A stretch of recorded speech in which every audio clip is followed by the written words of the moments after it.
Bien, c'est avec ce petit sourire que nous commençons à cette nouvelle semaine avec ces nouveaux numéros de votre émission Interface. Certainement une semaine décisive en République démocratique du Congo où Judith Tuluka, la première ministre, récemment nommée par le président Tshisekedi, dont son gouvernement a été aussi rendu public la semaine passée, sera investi ce mardi par les élus du peuple. Judith Tuluka, bien sûr, qui était par devant les bureaux définitifs de l'Assemblée nationale pour déposer son programme de gouvernance qui s'élève pour un budget pour une période de 5 ans avec un budget de 92,9 milliards de dollars, contrairement à ce qui a été proposé par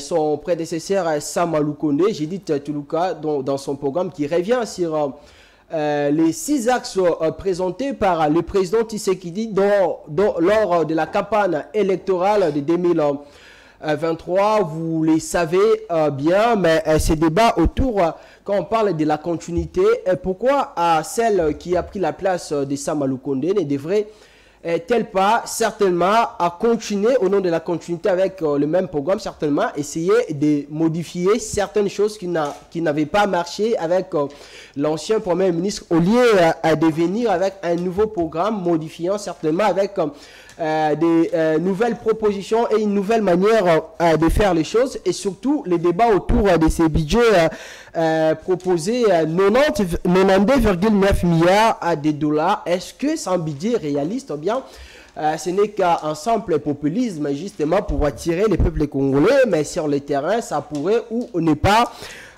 c'est réalisé. Un débat autour des réponses sur le réalisme de ces budgets, on en parle dans cette émission. On va aussi revenir sur l'union sacrée, cette famille politique du président Tshisekedi. Vous le savez, avant la sortie de ces gouvernements, il y a eu des choses. Même après la sortie de ces gouvernements, certains députés qui voulaient que le président de la République puisse revoir son ordonnance, la corriger en parlant d'une erreur matériel concernant les choix faits par le président Tshisekedi et sa première ministre Judith Tuluka.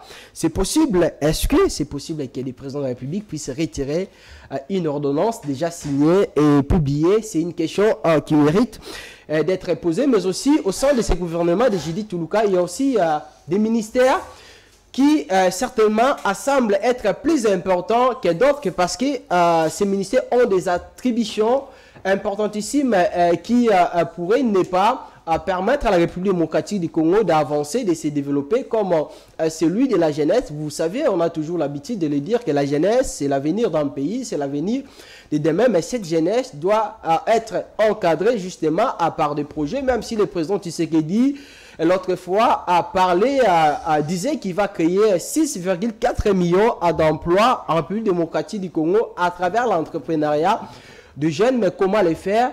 Comment la nouvelle ministre de la Jeunesse doit-elle travailler?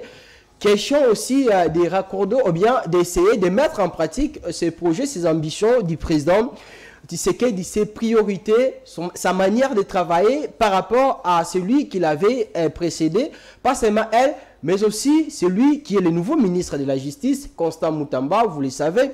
Par rapport à ces anciennes vidéos, on parle de beaucoup de projets qui pourraient changer en étant les nouveaux gardes des Sceaux, la justice qui élève une nation.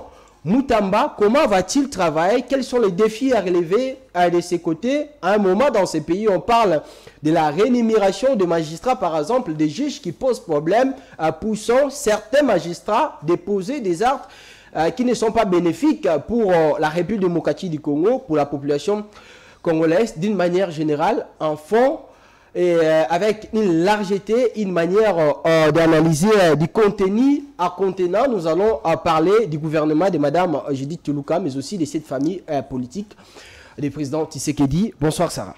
Bonsoir Daniel Rololay et bon début de semaine à toi. Bonsoir à toutes ces personnes qui nous suivent présentement et bienvenue à notre invité du jour. Alors, pour répondre à toutes ces questions, messieurs et dames, dans cette interface, dans ce premier numéro de la semaine de votre émission, nous recevons pour vous Le président de la fondation à Platini Mbadou, lui-même le maître Platini Mbadou, c'est avec lui qu'on va essayer d'analyser, de parler de toutes ces thématiques. Justement, maître Platini qui soutient les actions du président de la République, Félix Antoine Tshisekedi Tshilombo, avec sa fondation. Maître Platini, bienvenue. Merci, merci pour votre invitation. Je vous salue également. Et par rapport aussi à d'avoir pensé à moi pour que je vienne échanger avec vous sur des questions d'actualité concernant notre pays. Et aussi, je salue les habitants de Mongafula dans son ensemble, et plus particulièrement les amis et collègues de la Fondation Platini Bandou que je dirige, qui sont en train de me soutenir. Depuis les élections à ce jour, ils sont toujours derrière moi pour me booster, pour me réveiller de temps en temps, pour dire que non, la Fondation doit continuer. Et jusqu'à aujourd'hui, nous sommes en train de continuer et nous en sommes fiers. Alors, merci beaucoup, maître. La fois passée avec vous à l'émission, on avait parlé du profil du choix fait par les présidents. Aujourd'hui, on ne va pas rester dans les statu quo. Nous allons évoluer justement par rapport au projet, au programme du gouvernement de Mme Judith. Je ne sais pas si vous avez déjà pris connaissance de ces programmes, mais on va analyser plus ces budgets proposés par la nouvelle première ministre de la République démocratique du Congo, qui s'élève à 92,9 milliards de dollars pour une période de 5 ans, voulais dire, soit un coût annuel moyen de 55,413 milliards de francs congolais, correspondant environ à 18,471 milliards de dollars. À Maître Platini, quand même, une proposition réaliste ou bien un budget réaliste avec un programme réaliste qui pourrait certainement changer la donne. Merci pour votre préoccupation. C'est une préoccupation que tout le monde se pose aussi, même pas sur ce plateau, mais même au niveau de la maison. Tout le monde se demande par rapport au montant que nous avons tous vu publié par la Première ministre. Moi, je crois qu'il a bien dit que ce sont des budgets prévisionnels. C'est-à-dire qu'au courant, pendant les 5 ans, il va faire de son mieux pour atteindre ce montant de 92 milliards. Donc, lui-même ici, comment il va faire, qu'est-ce qu'il va faire, comment est-ce qu'il va mettre en place des machines, des recettes pour permettre à ce que nous ayons effectivement ce budget-là. Moi, le problème, ce n'est pas le montant.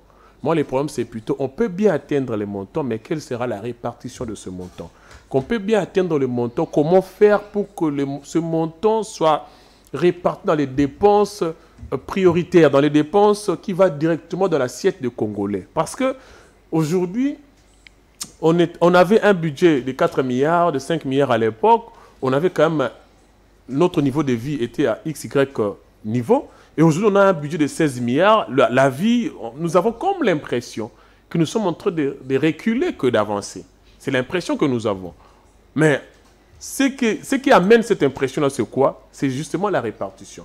Moi, j'avais suivi le député ici qui n'est pas sorti, le député qui était élu de Funa, qui a été disqualifié pour Tingi Pouloulou, je crois que c'est Tingi Pouloulou. Il avait interpellé le ministre de budget, je me rappelle encore. Il a soulevé des questions tout autour du financement de certaines routes dans notre pays, où il a estimé qu'il y avait d'autres routes qui étaient réclamées par le gouvernement provincial, il y a d'autres routes qui ont été réclamées par le gouvernement national, mais à la fois, nous avons le gouvernement provincial qui a fait sortir un budget, le gouvernement national également a fait sortir un budget. Maintenant, finalement, qui avait financé la route? Donc, en d'autres termes, il y a eu des tournements d'un montant qui était censé financer cette route-là et à laquelle, aujourd'hui, tout le monde réclame qu'il avait financé la route. Donc, nous estimons que si on commençait à orienter l'argent vers les dépenses appropriées, aujourd'hui nous avons cette histoire de lampadaires, cette histoire de forage. Mais lorsque vous avez un budget par exemple de 92 milliards, mais vous financez des histoires du genre forage à 300 000 $, nous allons tomber encore dans les dépenses qui va commencer à utiliser notre budget au-delà et puis le peuple ne va pas se retrouver. Moi je crois que le montant, je lui concède. De montant, je crois que c'est une bonne chose, il va travailler pour y arriver. Mais il faut qu'il essaie un peu d'organiser les choses de manière à ce que les dépenses soient réellement les dépenses pour le bien-être de la population. que ce soit les dépenses qui ne va pas nous miroiter, qui ne va pas commencer à tourner tout autour des intérêts privés où chaque ministre va commencer à boutiquer des dépenses pour que puisse se payer ou prendre le budget de l'État et le mettre dans ses poches. Vous avez le cas de forage. Comment peut-on financer le forage à 300 000 $? Comment peut-on le financer? Comment peut-on accepter cela tout en étant Congolais vivant ici en RDC? Comment peut-on financer le lampadaire à 6 000, 7 000 $? Comment on peut le faire? Comment peut-on financer une route par deux institutions, nationales et provinciales? Comment peut-on expliquer ça? Alors, le surplus, là, est-ce que ça a été restitué à la caisse de l'État ou ça a été, c'est parti entre les collègues et les autres frères? Voilà ma préoccupation. Ma préoccupation n'est pas au niveau du montant.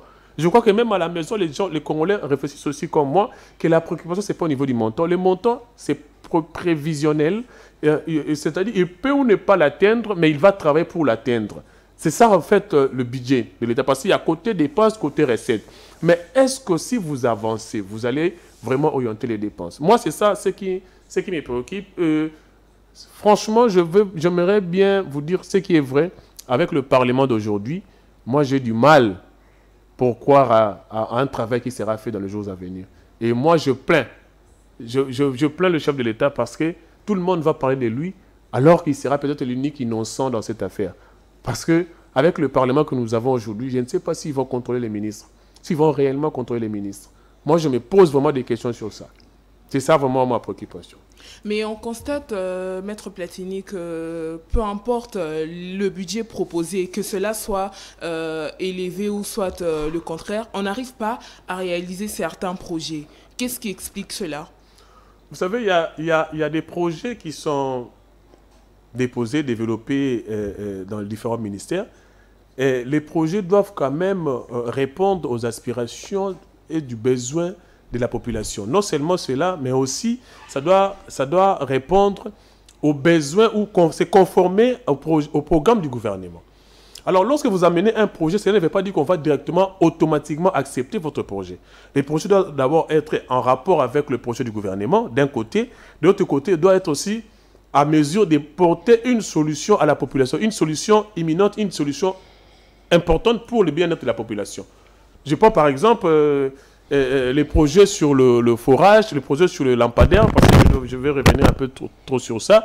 Parce que le projet, c'est-à-dire on a constaté un besoin de la population, qu'il n'y avait pas l'eau potable, les gens n'arrivaient plus à se procurer de l'eau facilement dans des cas un peu compliqués, dans des provinces éloignées. C'est pour cette raison qu'on avait financé les projets. Mais financer les projets et les montants du projet, là, c'est autre chose. Et je crois que même au niveau de la jeunesse, il y a aussi des projets.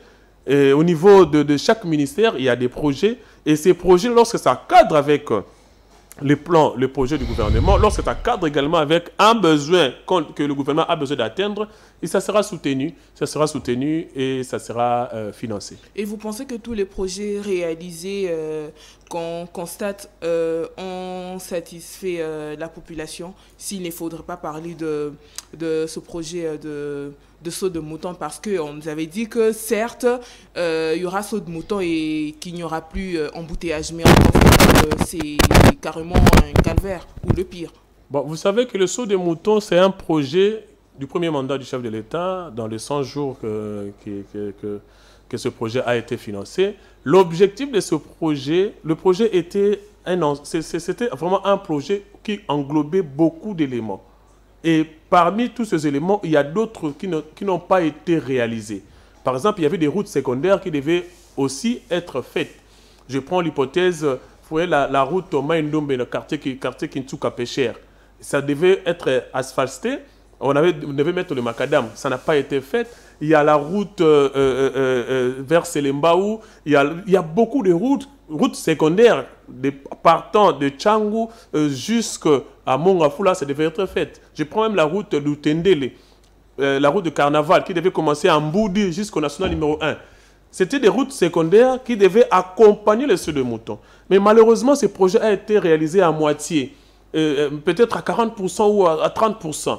C'est ça, en fait, le problème qui avait rogé ce projet-là. Mais moi, je crois que lorsqu'on vient avec un projet, il faut qu'on essaie un peu de suivre ce projet de manière totale, en fait, pour réaliser tout ce qui est prévu dans le projet. Lorsque vous réalisez une partie, ça pose problème. Lorsque vous réalisez la moitié du projet, ça pose déjà problème, parce que les gens ne sauront pas analyser ou donner les pourcentages de réalisation de l'accomplissement par rapport aux besoins de la population lorsque le projet n'a pas atteint ses objectifs. Aujourd'hui, sur la route Lutende, les gens continuent de pleurer. Moi, je suis passé là-bas, j'étais là-bas hier, j'ai passé toute la journée là-bas, mais c'est compliqué. Même les motos pour passer, c'est compliqué. Et je crois que récemment, j'ai vu des gens faire des descentes. Ils ont déjà fait un pont pour faire passer les matériels. Je crois que dans les jours à venir, ils vont commencer les travaux. Mais dans un premier temps, par rapport au projet 100 jours que vous avez soulevé, il y a eu un problème. Là, je suis d'accord avec vous. Alors, Maître Platini, il faut certainement accorder les bénéfices du doute à ces gouvernements, mais en voyant la somme à laquelle ce gouvernement sera investi demain plutôt par les élus nationaux. On parle d'un montant de 16 millions de dollars avec tout ce que nous avons comme priorité dans ce pays, dépenser une somme comme ça, à colossale, abyssale même, pour investir un gouvernement. Cela ne peut pas, d'une manière ou d'une autre, signifier un mauvais départ, un départ avec des doutes de la part de ce gouvernement de Mme Judith Tuluka. Vous savez, je ne suis pas... Je commence par relever un problème dans notre pays. Dans notre pays, j'ai comme l'impression qu'il y a des gens qui créent des cas d'Ocha. C'est-à-dire qu'il est à la maison chez lui, qu'est-ce que je vais faire pour nuire l'union sacrée? Ou qu'est-ce que je vais faire pour nuire le chef de l'État? Et puis il trouve un élément, il lance, et puis les gens vont se partager à la toile, et puis ça va s'imposer comme information, et les gens vont commencer à critiquer partant de cela, alors que ce n'est pas une réalité. Récemment, on nous a dit que les députés avaient 32 millions, vous vous rappelez encore. Et jusqu'aujourd'hui, on n'a pas de précision sur cela. Est-ce que les députés ont réellement 32 millions? 33 millions, je me rappelle, 33 millions. Est-ce qu'ils sont réellement payés de 33 millions? Aujourd'hui encore, vous parlez de 16 millions. Est-ce qu'ils ont vraiment 16 millions? Celui qui a lancé le message de 16 millions, il a vu un document ou un extrait de compte, quel est le document qui lui fait dire qu'il y a 16 millions qui sont mis à la disposition du Parlement pour l'investiture?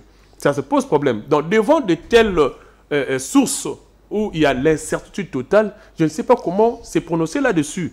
Mais du moins, à ce qui me concerne, donc les députés sont allés là-bas pour représenter le peuple. Les députés sont allés là-bas au nom et pour le compte de la population. Et le gouvernement est là pour accompagner l'exécution du budget de l'État par rapport aux responsabilités, aux programmes qu'ils vont défendre devant eux. Je crois qu'ils n'ont pas besoin d'un autre salaire que ce qu'ils ont déjà comme émolument. Ils n'ont pas besoin des autres avantages que ce qu'ils ont déjà, que nous qualifions déjà de supérieurs par rapport à la normale. Moi, je crois qu'ils doivent faire des choses dans la conscience. Et Mme Judith Tuluka n'a pas besoin de venir avec 16 millions de nos parlements pour qu'il passe défendre son budget. Il n'en a pas besoin de ça. C'est leur travail, c'est leur mission. Ils sont là pour ça. Et conformément à la loi, la première ministre doit passer devant le Parlement pour défendre le budget et être investi, ainsi de suite. Donc, ce sont des attributions normales du Parlement à l'égard de l'exécutif. Donc, vous n'allez pas me dire que le 16 millions, c'est une obligation pour Mme Tuluka de donner d'abord avant. Donc, je ne confirme pas et je ne le rejette pas non plus, mais du moins, je ne suis pas d'accord avec ce genre de comportement. Je sais que les députés que nous avons aujourd'hui, la plupart beaucoup de députés sont souvent des hommes d'affaires. Je crois qu'ils ne vont pas faire saigner le pays, ils ne vont pas faire saigner le budget de l'État. Ils vont essayer un peu de travailler pour chercher plus le développement de notre pays, chercher plus l'avancement, parce que nous sommes déjà en retard. Depuis que le président de la République avait prêté serment à ce jour, on n'a pas encore un gouvernement qui a commencé effectivement. Donc, nous avons besoin de ce gouvernement dans le plus vite que possible. Alors, cette manière de faire les choses, c'est certainement la première fois dans l'histoire de notre pays que la première ministre puisse se rencontrer avec les députés nationaux à quelques jours avant la présentation de son programme de gouvernance au niveau de l'hémicycle.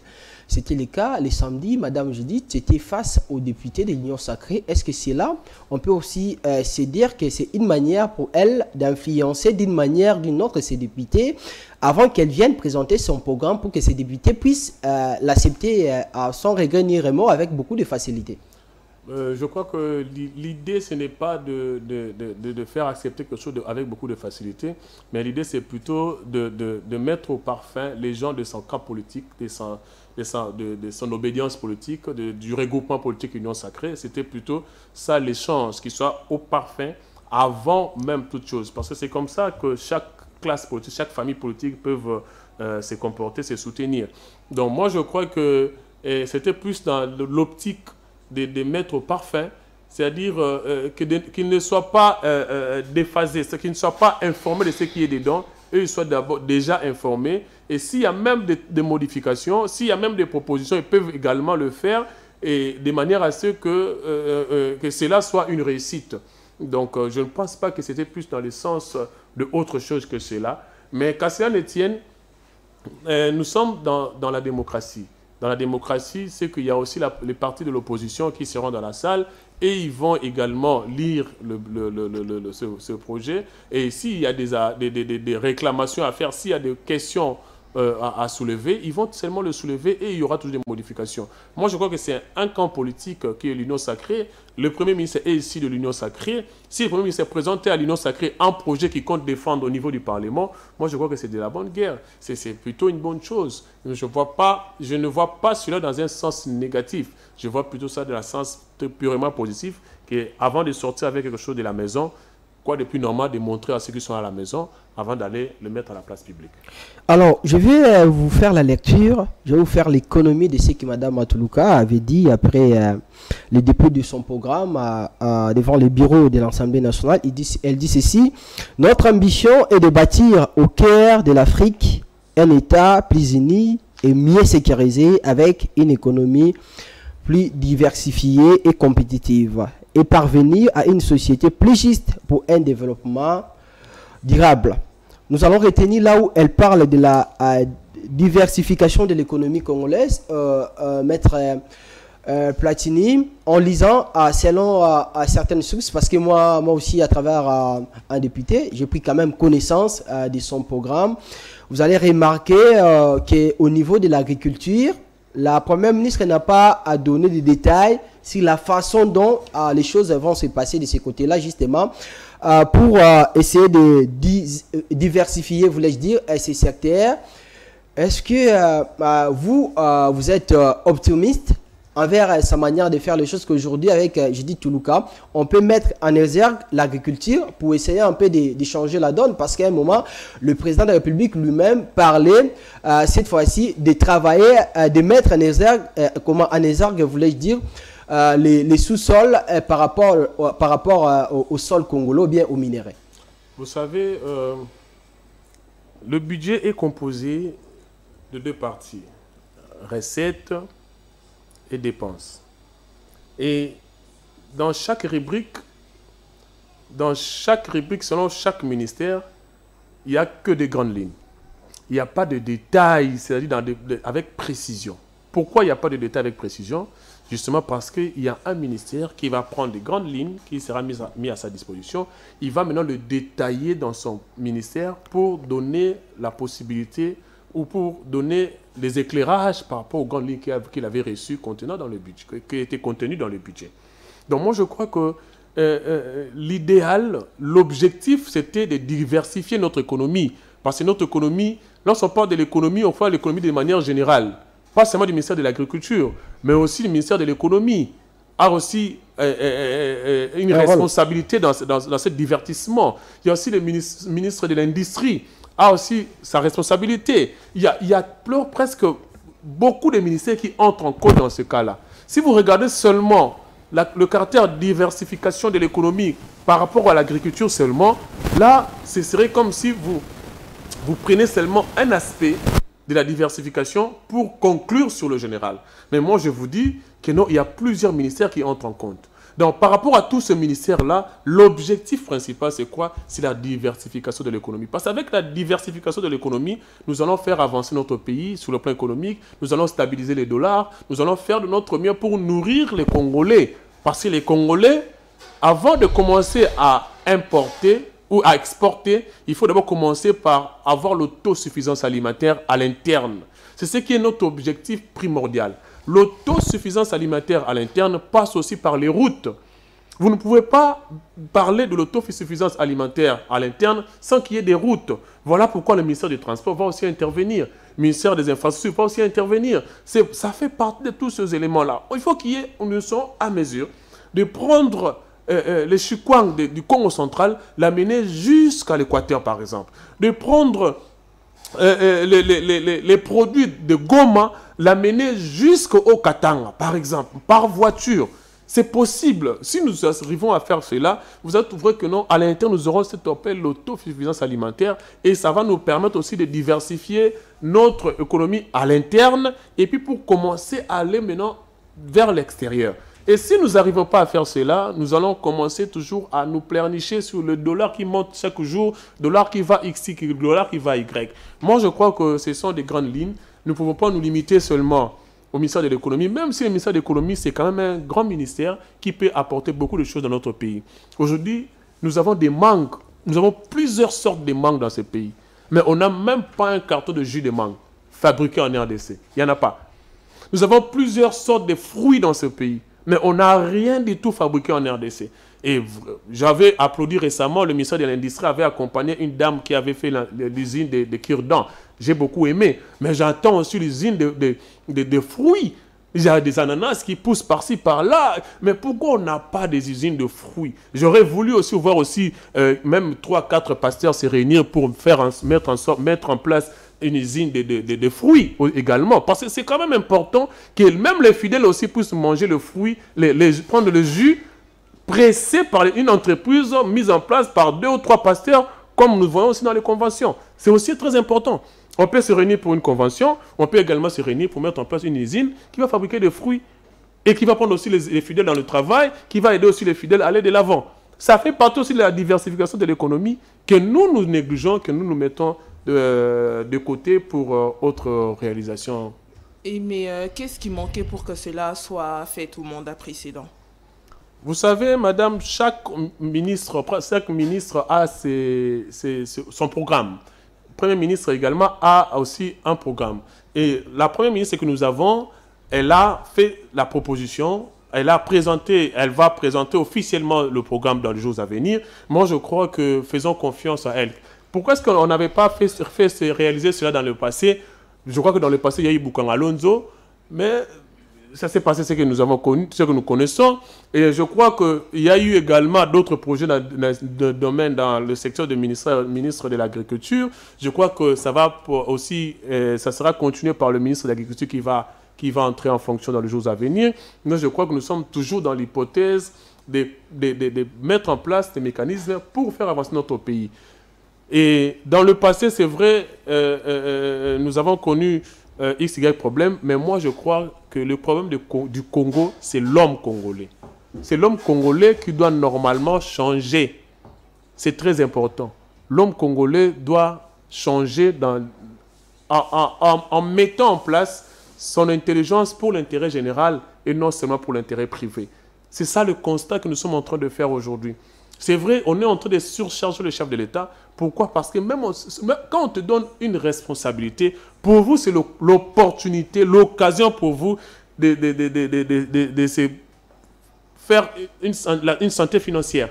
Alors, ce n'est pas comme ça qu'on fait les choses. C'est vrai, même en Europe aussi, il y a des ministres qui prennent un peu quelque chose, mais le Congolais arrive, ils essaient un peu d'exceller dans le mal. Un Congolais, tu peux lui donner 1000 francs ou bien $1000 pour faire un travail, il vole 955 $. Et puis, il reste avec 45 $ pour réaliser le travail que vous avez confié des 1000 $. C'est ce qui est déplorable.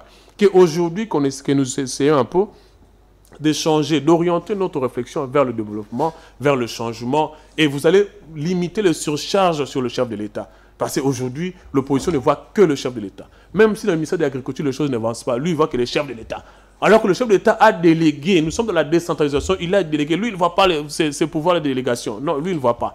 Lui, il voit que le chef de l'État. C'est pour ça que nous interpellons, en tant que patriotes, en tant que Congolais, nous interpellons tous les ministres en avance, que vous êtes responsables d'un secteur, essayez un peu de faire de votre mieux, que le pays parle de vous demain, que le pays ait au moins quelque chose de vous. De votre passage au ministère ne soit pas un passage comme tout le monde. Aujourd'hui, vous me posez la question, est-ce au ministère de l'Agriculture, pourquoi on n'avait pas réalisé cela avant? Mais pourquoi on n'avait pas réalisé cela? Justement parce que quelqu'un qui était là, je ne sais pas ce qu'il a fait, mais du moins, il était là. Est-ce qu'on peut penser à lui aujourd'hui, mais sur quoi? Il n'y a pas la concrétisation, la réalisation palpable. Voilà ce qui dérange un peu. Que chaque ministre qui vont venir, qu'ils essaient un peu de laisser des traces. Et on va parler d'eux.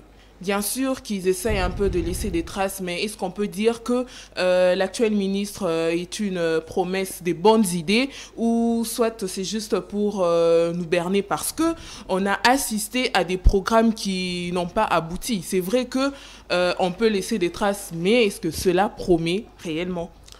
C'est pour ça que je dis toujours, il n'y a pas un ministère où on forme les gens comment devenir ministre. Il n'y a pas une école où on forme les gens comment devenir ministre de l'Agriculture. C'est pour ça que moi je dis toujours qu'il faut leur accorder le bénéfice des doutes. Nous allons apprécier leur façon de travail.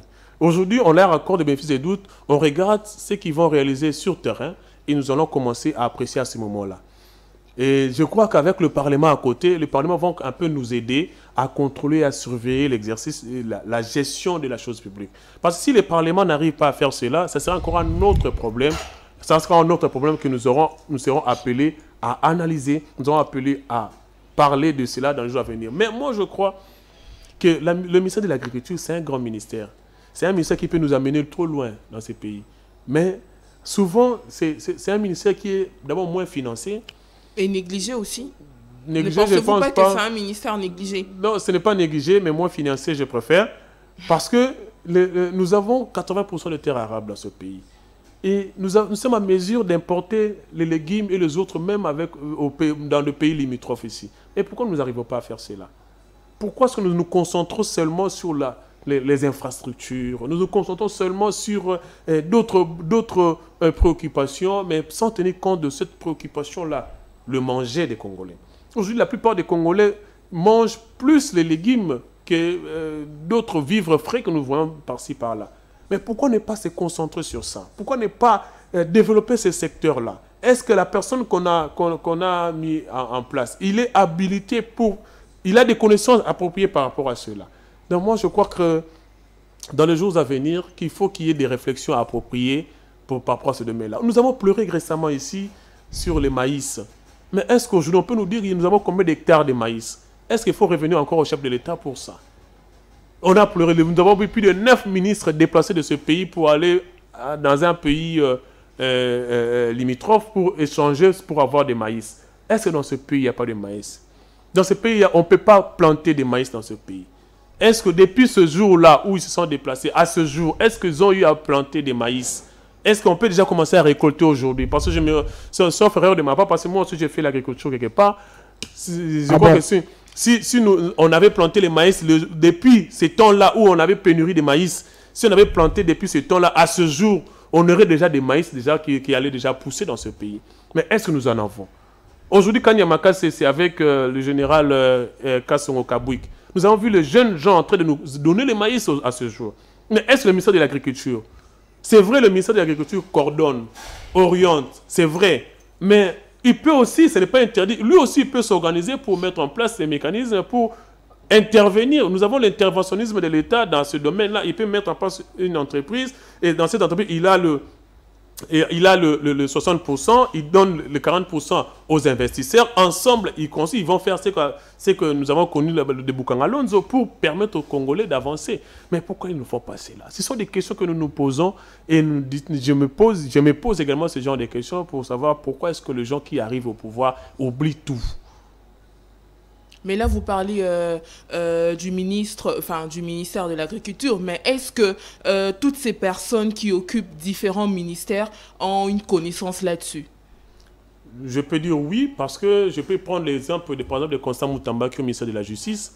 C'est quelqu'un qui est d'abord avocat de profession, Il est aussi, je crois, chef de travaux à l'Université de Kinshasa, à l'Université Potence au Congo. Il est également politicien depuis un bon moment, mais je crois qu'il a de la connaissance sur cette question de la justice. Et c'est un Congolais des pères et des mères, et puis non seulement Congolais des pères et des mères, il est ici au Congo, il connaît au moins les tenants, les aboutissants de notre pays, donc il peut déjà se donner comment gérer cette question-là de la justice. Je prends aussi le cas du ministère de l'Intérieur avec M. Chabani Louko. Et je crois qu'avec lui, c'est également la même chose. C'est quelqu'un qui a déjà abrigué plusieurs postes ici dans ce pays. Et il était à l'époque secrétaire général de l'UDPS, il était dans l'opposition. Et puis, il était également conseiller du chef de l'État, conseiller privé du chef, principal du chef de l'État en matière politique, et puis responsable de l'électorat du chef de l'État en 2023 ici. C'est quelqu'un qui a les éléments de notre pays entre ses mains. C'est vrai, il n'a pas encore géré comme ministre de l'Intérieur, c'est la première fois, mais du moins, le pays n'est pas nouveau, en fait, dans ce qui se passe dans notre pays. Il maîtrise quand même un certain nombre d'éléments. Il y a également Madame Noël, également ministre de la Jeunesse. Elle est née ici au Congo, et puis elle a fini ses études. Présentement, elle est vice-gouverneur, vice-bourgmestre Ngaliema, et elle a une fondation ELACA qui fonctionne à merveille, mais je crois qu'il a des idées par rapport à ce qui se passe dans notre pays. Le côté négatif, ce serait de servir quelqu'un qui était en Europe, il est né là-bas, grandi là-bas, et puis il vient ici, il tombe comme le cheveu dans la soupe pour devenir ministre. Mais la majorité des ministres que nous avons ici, ce sont des ministres qui étaient là avec nous, qui ont quand même la maîtrise, ils savent au moins ce qui se passe à la toile et dans la pratique. Ils connaissent au moins c'est quoi c'est le Mbao, ils connaissent au moins c'est quoi Mongafula, c'est quoi Mboudi, c'est quoi Lutendele, voilà. Donc par rapport à tous ces éléments-là, ça va leur permettre au moins de savoir comment orienter les décisions, comment orienter l'économie de notre pays pour avoir des résultats escomptés demain. Alors, Maître Platini, dans un pays, dans un État, le rôle de l'État, c'est d'assainir le climat des affaires ou bien de créer des emplois. Est-ce que l'État peut être dans la peau d'un créateur des emplois? C'est possible? Bon, je crois que l'État, il est là pour faire de son mieux pour garantir à sa population le bien-être. Voilà pourquoi, de temps en temps, ils mettent en place des services publics justement pour permettre à la population d'évoluer. Lorsqu'il y a des difficultés, l'État peut mettre en place, assainir le climat des affaires, c'est-à-dire mettre en place des exonérations, mettre en place des possibilités pour attirer les investisseurs, mais il peut aussi également, d'un autre côté, lui-même entrer dans le jeu, dans le combat, pour faciliter aussi également les choses. Je prends l'exemple aujourd'hui de la SNEL. La SNEL est aujourd'hui dans le secteur marchand. C'est-à-dire, lui, il est en train de vendre l'électricité, mais il y a eu la libéralisation de ce secteur-là. Il y a d'autres entreprises qui peuvent concurrencer avec la SNEL. Vous avez la SONAS. Il y a plusieurs exemples que je peux soulever qui démontrent en substance de preuve que l'État, au départ, il avait mis en place, il était là pour garantir, il a mis un service public pour garantir à la population le bien-être, pour garantir à la population à un besoin imminent de la population, mais de l'autre côté, il peut également intervenir comme étant un acteur dans la création d'emplois pour favoriser aussi, dans le sens toujours d'accompagner la population. Moi, je crois que dans les deux sens est possible. Il peut mettre en place des mécanismes pour le climat des affaires, il peut lui-même intervenir aussi également pour permettre cela. Voilà pourquoi je dis que le ministère de l'Agriculture, ils doivent aussi bouger. Ils doivent également bouger. Ne créez aussi des secteurs, c'est-à-dire vous créez Bukangalonzo, quelque chose comme Bukangalonzo à Kinshasa, par exemple, vous le créez encore au Congo central, vous le créez encore au Katanga, vous créez encore dans toutes les villes ou dans toutes les provinces, et ça va faire de sorte que à l'interne, qu'il y ait déjà une autosuffisance alimentaire à l'interne. Vous ne pouvez pas seulement vous concentrer à Bukangalonzo, et puis ailleurs, vous laissez pour transporter la marchandise d'ici vers là-bas. Dans un premier temps, comme il n'y a pas encore de route, dans un premier temps, comme il n'y a pas encore de moyens pour atteindre chaque province Et vous pouvez quand même aller à l'intérieur de chaque province, mettre en place des mécanismes pour développer l'agriculture dans chaque province. Et par rapport à cela, on aura déjà un bon départ pour l'autosuffisance alimentaire. C'est possible qu'on puisse créer 6,4 millions d'emplois en 4 ans, par exemple. Pourquoi pas? Vous savez que dans ce pays, il y a eu des investisseurs qui sont venus et ils sont partis justement parce qu'il y a eu des gens qui ont sollicité les pourcentages. Dans ce pays, c'est pour ça que moi je dis que ce pays a besoin de développement, mais celui qui est en train de freiner le développement de ce pays, c'est l'homme congolais lui-même. Parce que c'est l'homme congolais a l'intelligence tournée vers lui. Alors, il n'a pas l'intelligence tournée vers l'ensemble. C'est ça le problème de notre pays. Le problème de notre pays, c'est vrai, il y a des textes de loi qui nous compliquent également, mais la plus grande, si on mettait en termes de pourcentage, le 60% du développement de notre pays dépend de l'homme congolais. Parce que l'homme congolais est méchant pour l'autre homme congolais. C'est ce qui est déplorable. Alors, maître, le président Tshisekedi, parmi les 6 piliers de son programme de gouvernance, le deuxième pilier, c'était créer plus d'emplois en accélérant la promotion de l'entrepreneuriat des jeunes. Aujourd'hui, nous savons que les universités congolaises, elles ne forment pas pour la majorité les créateurs d'emplois, mais les demandeurs d'emplois.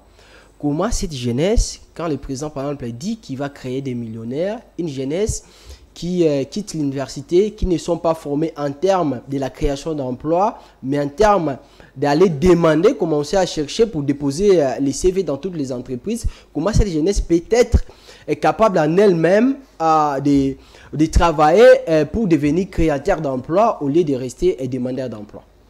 Cette préoccupation-là a plus trait à la formation universitaire de notre pays. Aujourd'hui, si quelqu'un te dit que non, je suis de l'INPP et l'autre te dit, moi je suis de l'université X, vous allez trouver que non, celui qui est de l'université X est plus intéressant que celui qui est à l'INPP. Pourquoi? Parce que c'est ça en fait notre déformation, notre orientation professionnelle, si je peux dire ainsi. On ne tient plus compte de ce qui est sollicité au niveau du marché. On est formé justement pour faire plaisir soit aux parents ou soit à nous-mêmes, c'est-à-dire dire aux gens que j'ai étudié, dire aux gens que j'ai quand même un diplôme. Mais vous avez un diplôme, mais vous en faites quoi avec ce diplôme? Et la formation devait être aussi développée. Parce que je me rappelle encore, à l'indépendance, on a orienté notre formation vers le Congolais, que nous sommes des généralistes et non des spécialistes. Ce système-là continue jusqu'à aujourd'hui. Au Congo, on forme souvent des généralistes, mais on ne se focalise pas sur les spécialistes. Les niansologues. Voilà, et c'est ce qui crée un peu de problèmes dans notre pays. Et il faut savoir aussi que la formation devait commencer depuis les bas âges. Je vois souvent les documentaires chinois, comment est-ce qu'ils forment leurs enfants. Quelqu'un peut commencer, comment on l'oriente un enfant par rapport aux éléments qu'il est en train de développer depuis l'enfance. Quelqu'un qui aime bien utiliser le pinceau, il bouge seulement en sens de pinceau, non, lui il sera un grand peintre. On commence à lui former déjà pour être un grand peintre. Depuis 10 ans, on lui forme, c'est pour devenir peintre. Et puis à la fin, il vous fait des trucs extraordinaires.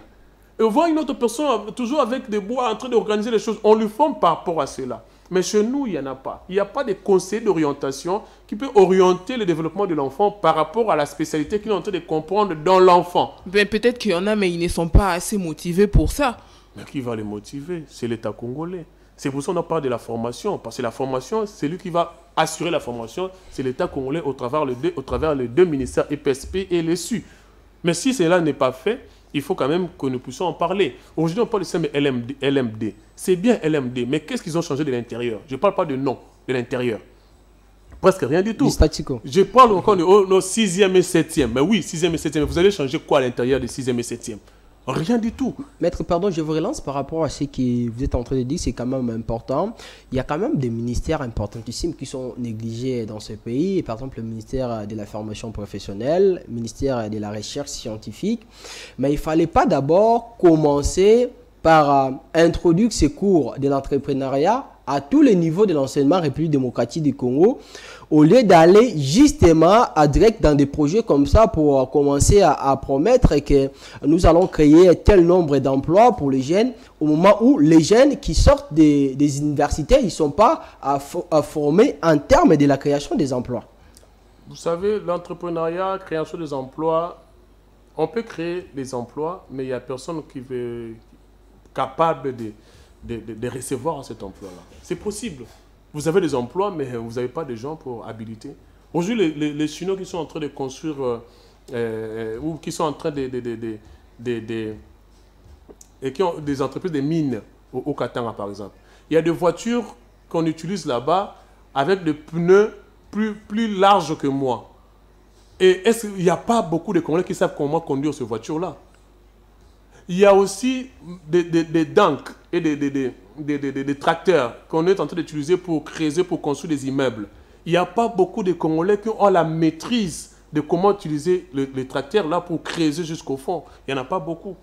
C'est vrai, il y a beaucoup d'avocats, il y a beaucoup de licenciés en économie, mais il n'y a pas beaucoup de gens qui savent utiliser les tracteurs pour creuser, pour construire un immeuble, par exemple, de 100 niveaux. Il n'y en a pas. Il n'y a pas beaucoup de Congolais qui sont à mesure de construire les voitures qu'on utilise dans les mines. Il n'y en a pas. C'est ça le problème des Congolais. L'entrepreneuriat, oui, l'entrepreneuriat, c'est un terme qui est aujourd'hui en vogue aujourd'hui dans notre pays, mais un entrepreneur, c'est celui qui a d'abord les moyens pour entreprendre. Si tu n'as pas les moyens, tu vas remplir ta tête avec des connaissances, mais que tu ne vas même pas utiliser.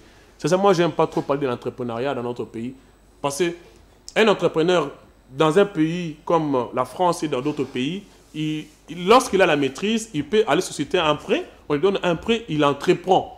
Il met en place un système pour lui permettre de tourner l'argent qu'il a pris en banque pour utiliser. Mais dans ce pays-ci, mon frère, si tu vas en banque pour chercher un prêt, on va te demander de donner un gage.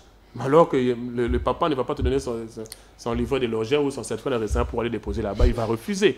Donc voilà un peu cette situation. Donc moi, je suis parti de la formation.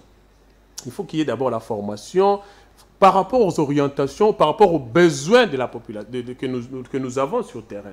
Mais s'il n'y a pas cela, nous aurons du mal. On peut créer des emplois, mais qui va réceptionner ces emplois-là? Qui sera à mesure d'aller travailler dans ces emplois-là? Aujourd'hui, il y a quand même des gaz par-ci, par-là, il y a des gaz, il y a des pétroles par-ci, par-là. Est-ce que nous avons des gens que nous sommes en train de former pour briguer ce travail-là demain? Il y a gaz méthane, il y a gaz XY, il y a pétrole pour X province. Ce sont même des facultés, même à l'INIKIN, où on ne trouve pas beaucoup de personnes. Ben voilà, alors que dans les facultés de droit, il y a plus de 1000 personnes en G1, il y a même 3-4 auditoires uniquement pour le droit, et pour le G1 droit, mais alors que de l'autre côté, il y a l'agriculture, aujourd'hui nous en parlons, l'agriculture, il y a combien d'étudiants dans la faculté de l'agriculture là-bas. Mais même si quand ils vont terminer, lorsque vous aurez besoin de faire l'agriculture dans ce pays, est-ce que vous allez leur inviter? Est-ce que lorsque vous prenez des décisions, vous invitez les spécialistes, les experts? Est-ce que vous invitez les experts? Aujourd'hui, tout le monde est resté focus. Quand il finit les études, il faut aller travailler dans des ministères. Non, même le ministère là, je prends seulement le ministère de l'Agriculture. Lorsqu'il faut aller planter, lorsqu'il faut aller mettre en place un projet sur l'agriculture, est-ce que vous appelez les experts? C'est ça le problème. Vous pouvez appeler un expert de PNUD, de la MONUSCO, alors qu'il y a des experts congolais qui ont la maîtrise de notre terre. Vous appelez pas. Alors comment est-ce que vous allez inciter les gens à aller vers cette faculté-là lorsque vous n'allez même pas tenir compte d'eux? Quelqu'un qui a étudié en Chine, il a étudié l'agriculture, il a la faculté de s'occuper de l'agriculture en Chine, il vient ici en RDC, vous lui prenez comme expert pour aller planter à Bukangalonzo. Alors que la terre de Bukangalonzo, il a beaucoup appris là-bas par rapport à... Mais la terre de Bukangalonzo, ce n'est pas une terre chinoise. S'il faut prendre quelqu'un qui a la maîtrise de cette terre, qui connaît au moins ce qu'il faut faire, il va vous orienter. Mais on a toujours considéré les étudiants étrangers. Mais c'est bien ou mal? C'est mal. Donc on ne peut pas commencer à continuer dans le mal. Il faut que ça change.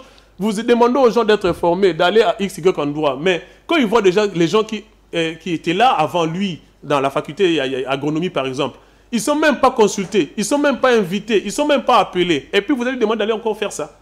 Il ne va pas le faire. Et puisque vous êtes en train de parler des différentes formations, donc toutes les personnes doivent avoir accès à ces formations. La formation, il y a des conditions pour être formé. Si vous remplissez les conditions, vous pouvez toujours aller suivre la formation. Exception faite pour les formations qui sont organisées par l'État congolais où ils mettent en place, on invite les gens dans un ministère donné, que non, vous allez participer à une formation. Là, c'est le gouvernement qui le prend en charge. Mais si vous êtes, par exemple, vous terminez votre diplôme d'État, vous dites que je vais devenir agronome, il y a une faculté, vous savez comment il faut s'inscrire, comment il faut orienter, il faut entrer. Et si vous êtes... parce que moi, j'avais sollicité que cette histoire de formation avec le général Kabouik ne se limite pas seulement au Koulouna. Parce que comme si les Koulouna sont devenus des privilégiés, qu'on puisse l'étendre aussi aux jeunes dans des familles défavorisées qui n'ont pas assez de moyens pour de survivre ou d'étudier, mais il a l'envie de suivre une formation. On peut orienter les choses dans ce sens-là pour que ces jeunes-là aussi aient aussi une formation. C'est-à-dire avant que la rue puisse leur prendre, ou avant qu'ils partent dans les négatifs, qu'on puisse au moins leur récupérer au travers d'une formation. Peut-être qu'ils vont devenir des gens aussi demain. Moi, j'ai plusieurs jeunes sur ma liste au niveau de ma fondation, mais il serait quand même plus souhaité que je puisse leur prendre aussi en charge. Parce que j'ai dressé cette liste-là parce que je voulais orienter les gens vers l'agriculture mécanique aussi, et puis le ciragère également, donnez-moi quelques cirages, et puis pour qu'ils commencent un peu le travail, et puis le nettoyage des voitures. Vraiment, j'avais orienté les gens par rapport aux besoins. Mais vu que le temps, les moyens nous font défaut et le temps avance, si le général pouvait me prendre ces enfants-là pour l'orienter dans le développement, ça serait également une bonne chose. Au lieu de prendre seulement des Koulouna et laisser les enfants qui ont accepté de rester à la maison de vivre comme ça sans soutien. C'est aussi parmi les attributions de la nouvelle ministre de la Jeunesse, par rapport à tout ce que vous venez de dire ici, des propositions sur la bonne manière de faire les choses. Comment Madame Noëlla, aujourd'hui comme patronne des jeunes de la République démocratique du Congo, peut-elle travailler pour mettre en pratique toutes ces méthodes, question de booster la jeunesse, de permettre à cette jeunesse d'elle-même de commencer à se prendre en charge, pourquoi pas de créer aussi des emplois? Vous savez, le ministère de la Jeunesse, c'est un représentant. C'est un ministère qui représente la jeunesse sur le plan national et sur le plan international. Mais les ministères dont les missions sont importantes pour subvenir aux besoins de la jeunesse, il y en a plusieurs. Il y a les PSP, c'est aussi un ministère qui concerne également la jeunesse. Il y a l'ESU, qui est aussi un ministère qui concerne la jeunesse. Il y a même le ministère de l'Intérieur, le ministère de la Justice. Il y a plusieurs ministères qui concernent le ministère de l'Intérieur. Mais s'il faut parler seulement du ministère de la jeunesse, c'est que ce ministère sera un pont entre tous ces ministères-là. C'est-à-dire partout où il y a l'intérêt des jeunes, lui doit aller intervenir, lutter, se battre pour donner aux jeunes ce qu'ils méritent dans ce pays. C'est ça aussi la partie la plus importante de ce ministère-là. Là où il y a l'intérêt des jeunes, là où il y a une préoccupation pour les jeunes, elle doit intervenir. Mais mettons pas en place aussi des mécanismes appropriés pour le besoin des jeunes. Par exemple, aujourd'hui, il peut même militer pour faciliter à ce que les jeunes qui sont démunis dans une université puissent avoir un moyen d'étudier sans qu'ils soient dérangés par rapport aux frais académiques. Par exemple, il peut trouver un moyen comment orienter cela. Il peut également trouver un moyen comment est-ce que les jeunes peuvent obtenir des prêts sans intérêt au niveau des banques. C'est aussi un moyen pour aider les jeunes à avancer. Il peut également plaider pour les jeunes qui veulent voyager pour des raisons d'études. Parce que les jeunes, la jeunesse est composée de plusieurs secteurs. Il y a des jeunes qui sont nés et grandis à Gombe. Il y a des jeunes aussi qui sont nés et grandis à Selembaou. Il y a des jeunes qui sont nés et grandis aussi à Ngaba, à Mongafula. Alors, chaque jeune a ses besoins. Chaque jeune a ses préoccupations. Les besoins des jeunes de Gombe ne sont pas forcément les besoins des jeunes de Ngaba City ou bien de Mongafula ou ailleurs. Donc, il faut maintenant que la ministre de la Jeunesse puisse savoir comment orienter. Là, c'est peut-être un exemple que j'ai pris pour la ville province de Kinshasa, mais à l'intérieur du pays, il y a également des jeunes qui dépendent d'elle.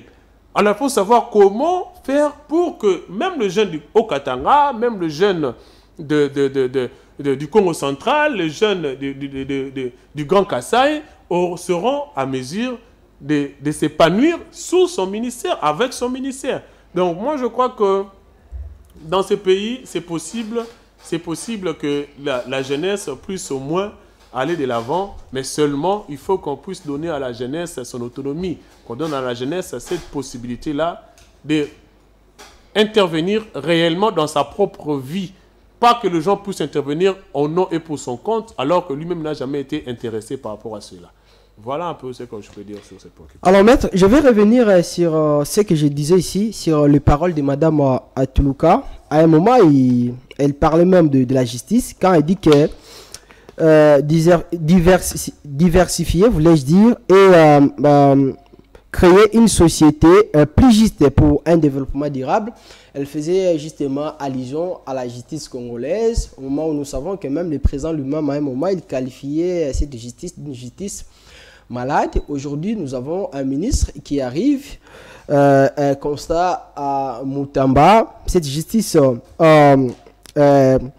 pour créer une société juste, comme on l'a dit Madame Judith Tuluka, avec Constant Moutamba. Quelles sont les bases, quelles sont les priorités, quelle manière que ce monsieur, comme nouveau ministre, nouveau garde des Sceaux, doit faire les choses justement pour changer la donne dans ce secteur et essayer un peu de redorer l'image de la République démocratique du Congo en ce qui concerne la justice congolaise, surtout le comportement de certains magistrats ou juges que beaucoup de personnes ont toujours à déplorer. Vous savez, dans notre pays, nous avons des textes de loi. Pour faire avancer les choses, il suffit juste de mettre les textes de loi devant les personnes. Et c'est suffisant pour que la justice puisse se réveiller pour jouer réellement son rôle. Que les lois, que nous n'avons pas besoin des gens forts, mais des institutions plutôt fortes. La justice de notre pays a plus de possibilités de changer la donne dans notre pays, même de développer ces pays. Parce qu'il suffit pour la justice de notre pays de mettre en place, je prends l'exemple du parquet financier.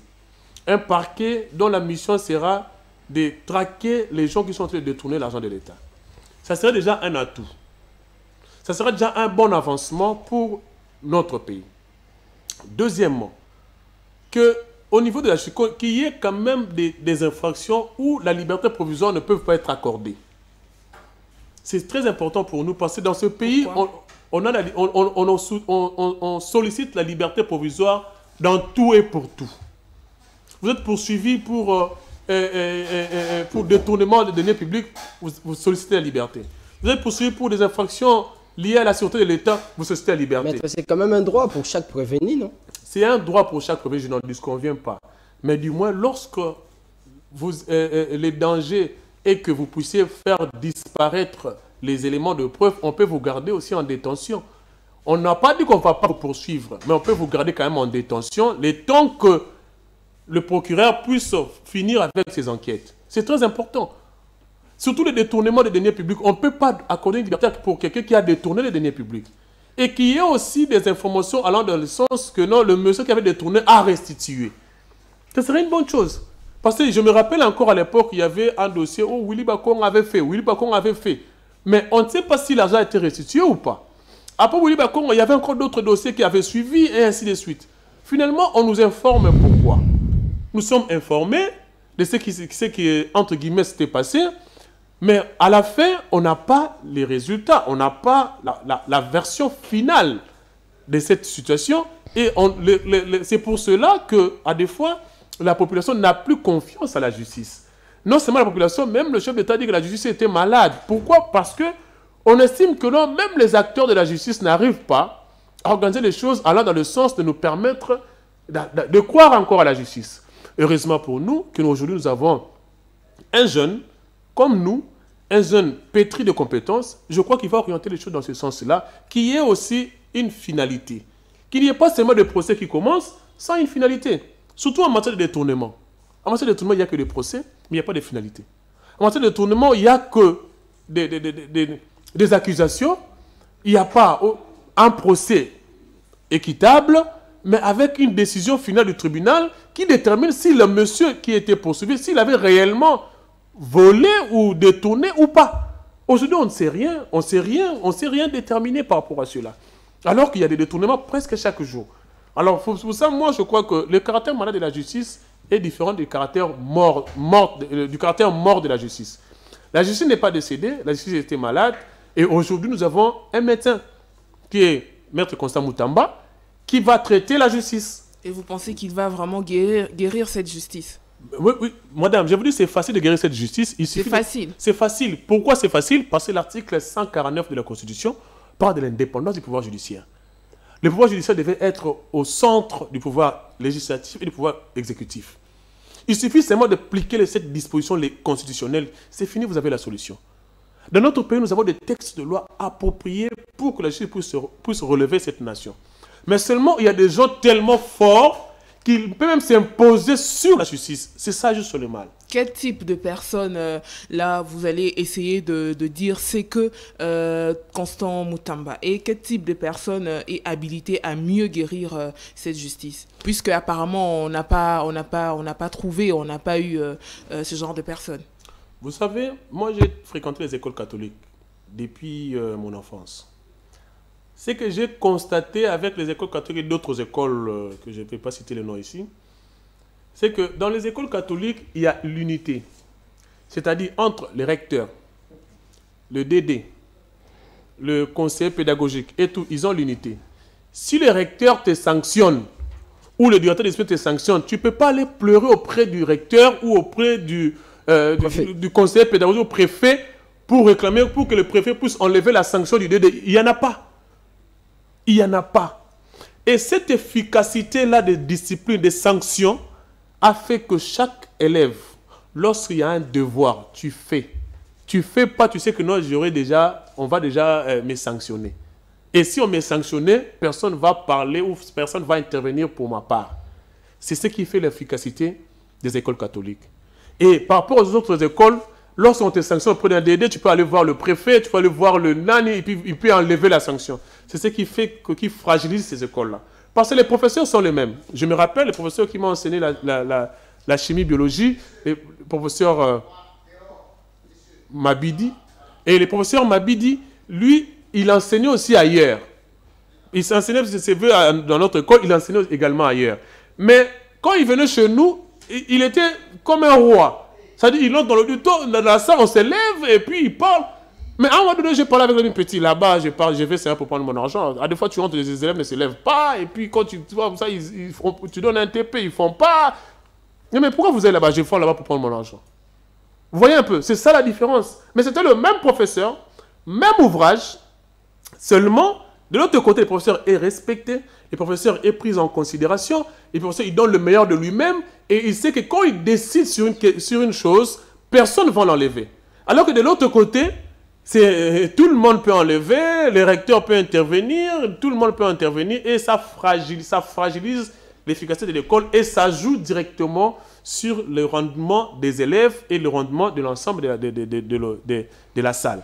Et si maintenant, avec la justice, si on mettait en place les mécanismes appropriés, c'est de l'unité entre le ministère, le Conseil supérieur de la magistrature, je peux même commencer, le chef de l'État, la première ministre, le ministre de la Justice, le Conseil supérieur de la magistrature et les magistrats qui mettent en place, qui appliquent la loi. Et ils sont dans l'unité, ça va faire avancer les choses. Et les magistrats qui se méconduisent, la sanction doit être directe et automatique. Parce qu'aujourd'hui, il y a des magistrats qui ont leur vieux au-dessus. C'est-à-dire, au niveau du Conseil supérieur de la magistrature, il a son grand frère qui est là-bas, il a son parrain qui est là-bas. Et le parrain fait de sorte de protéger son poulet, qui est peut-être au tripé ou au tribunal de grande instance. À chaque fois qu'il y a une poursuite, le parrain se donne pour protéger son parrain. Et c'est ce qui dérange un peu dans notre pays. Il suffit juste de mettre fin à ce genre de pratiques, de sanctionner quand il faut sanctionner, de poursuivre non seulement les justiciables, mais aussi les magistrats. Vous allez voir que les choses vont changer. C'est pour ça que moi je dis qu'il n'y ait pas des hommes forts, mais qu'il y ait plutôt des institutions fortes et des personnes animées par l'unité dans le professionnalisme, et ça fera de sorte que notre justice puisse aller de l'avant. Maître Platini, voici la dernière question que je pose. Pourquoi les intellectuels congolais, pourquoi les peuples congolais doivent-ils croire à Constant Moutamba pour essayer de changer la donne au niveau de la justice congolaise? vous pouvez nous citer même des qualités de Constant Moutamba qu'aujourd'hui les gens peuvent se dire, bon, avec ces qualités, ce monsieur, nous devons quand même lui donner la chance. De la même façon, vous allez le faire avec Constant Moutamba. Vous le faites aussi avec celle qui est devenue aujourd'hui la ministre de la Jeunesse, Madame Noëlla. Merci beaucoup. Vous savez, déjà, par rapport aux qualités, Constant Moutamba, je commence par Constant Moutamba, c'est quelqu'un que j'ai connu. D'abord, il a la détermination. C'est une personne très déterminée. Quand il commence une chose, il tient à aller jusqu'au bout par rapport à cela. Et lorsqu'il dit une chose, il travaille pour obtenir la chose. Aujourd'hui, il est là où il est parce qu'il est déterminé. Il était déterminé à arriver là où il est aujourd'hui. Et je crois qu'avec cette détermination-là, s'il dit qu'il va changer la justice de notre pays, il peut également le changer parce qu'il est déterminé à le changer. Deuxièmement, par rapport à sa compétence, c'est quelqu'un qui est très compétent et très intelligent. Je crois que dans les rouages de la justice, dans le système qui avait élu domicile dans notre pays, par rapport au parrainage que j'ai cité ici et les autres là, il saura comment contourner ce système afin d'apporter la solution pour notre pays. Voilà pourquoi les deux éléments là, moi je crois qu'avec ces deux là, il peut réaliser de grandes choses. Chaque personne a ses côtés négatifs. Chaque personne a ses côtés que les gens reprochent toujours. Mais je crois qu'en ce moment, on peut se focaliser sur le bien pour faire avancer les choses. Parce que c'est très important qu'il est déjà ministre de la Justice. Il est là. Qu'on le veuille ou pas, il est là. Il faut plutôt l'accompagner et non le tirer vers le bas pour qu'il puisse réaliser ce travail. C'est un ministère éléphantesque. C'est un ministère vaste, un ministère où il y a beaucoup de problèmes et beaucoup de conflits. Et nous avons besoin de lui pour apporter quelque chose de nouveau. Maintenant, par rapport au ministre, par rapport au ministre de la Jeunesse, c'est quelqu'un qui a déjà brigué plusieurs fonctions dans ce pays, quelqu'un qui est déjà mère de famille, responsable d'une famille, femme mariée et chrétienne de surcroît. Et par rapport à sa jeunesse, parce qu'elle est très jeune, je crois qu'il va apporter beaucoup d'éléments parce que, étant qu'une femme jeune, elle sait voir la préoccupation de la population. Elle sait voir qu'est-ce que la population, qu'est-ce que les jeunes veulent en ce moment donné. Elle sait comment le voir, comment le déterminer, parce qu'elle est elle-même aussi jeune. Elle sait comment que les jeunes, à ce moment, ils ont besoin de X choses, Y choses pour leur orientation. Voilà pourquoi, personnellement, moi, j'estime que non. Elle a des qualités, c'est une femme très intelligente. Elle a des qualités, c'est une femme qui ne parle pas beaucoup. Elle est très calme, très posée, seulement comme toi aussi. Elle est très calme, très posée. Et je crois qu'elle veut faire de bonnes choses. Parce que la personne qui est calme, qui est posée, elle sait comment analyser la chose, elle sait comment décortiquer la chose pour apporter la solution. Mais les gens qui sont souvent un peu tête en l'air, souvent, vous pouvez lui dire quelque chose comme ça rate et puis ça glisse et puis il fait rien. Pourquoi on dit éduquer une femme, éduquer toute la nation? Lorsque vous êtes devant une femme posée, comme c'est déjà un atout, une qualité de plus pour orienter les choses. C'est vrai, le ministère est vaste, le ministère est important, mais du moins, il ne sera pas seul, il sera accompagné d'une équipe forte également, une équipe qui va lui permettre d'atteindre les objectifs et d'avoir aussi, de laisser des empreintes au niveau du ministère que non, lors de son passage, il a quand même eu à réaliser 2 ou 3 choses. Ok, éduquer une femme, c'est éduquer toute une nation. Maître Platini, vous allez conclure ces analyses en peu de mots et nous allons nous séparer juste après. Vous savez, madame, j'ai aimé votre invitation et j'ai aimé aussi l'échange que nous avons eu sur des questions d'actualité. Moi, je demande si mon peuple congolais d'accorder le bénéfice des doutes aux ministères qui sont en place et voyons voir ce qu'ils vont donner.